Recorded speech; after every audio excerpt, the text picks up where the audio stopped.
ஸ்ரீ தேவி பாகவதம் 31ஆம் பகுதி. பரீட்சித்து மன்னனின் கதை. முனிவர்களே, திருதராஷ்டிரனும் காந்தாரியும் குந்தி தேவியும் காட்டில் ஏற்பட்ட தீ விபத்தின் போது மரணமானார்கள். தருமர் அபிமன்யுவின் மகன் பரீட்சித்துவிற்கு முடிசூட்டி ஐவரும் இமயமலையில் உள்ள ஒரு வனத்திற்கு சென்றனர். பின் அவர்கள் அடைய வேண்டிய இடங்களை அடைந்தனர்.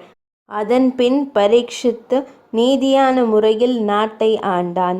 60 ஆண்டுகள் கழிந்த பின் ஒரு நாள் வேட்டையாட காட்டிற்கு சென்றான்.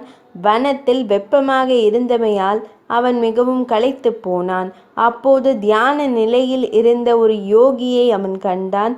அவன் அவரிடம் சென்று பலமுறை தண்ணீர் கேட்டான். தியான நிலையில் இருந்த யோகிக்கு அவன் கேட்டது தெரியாது. அதனால் கோபம் கொண்ட அவன் யோகியின் அருகில் இறந்து கிடந்த பாம்பை தனது வில்லின் நுனியால் தூக்கி யோகியினது திருக்கழுத்தில் மாலையாக போட்டுவிட்டு சென்று விட்டான்.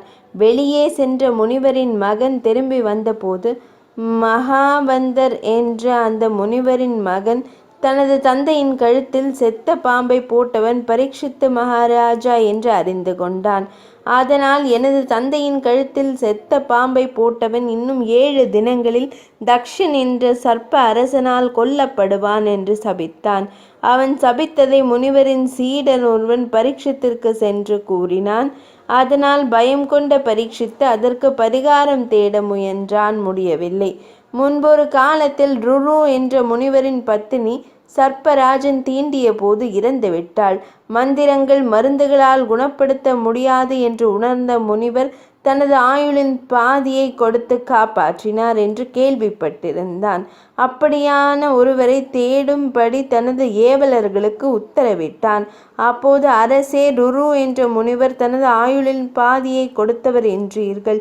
அது எப்படி சாத்தியமானது என்று அரசனை அமைச்சர் கேட்டார். 31ஆம் பகுதி நிறைவடைந்தது.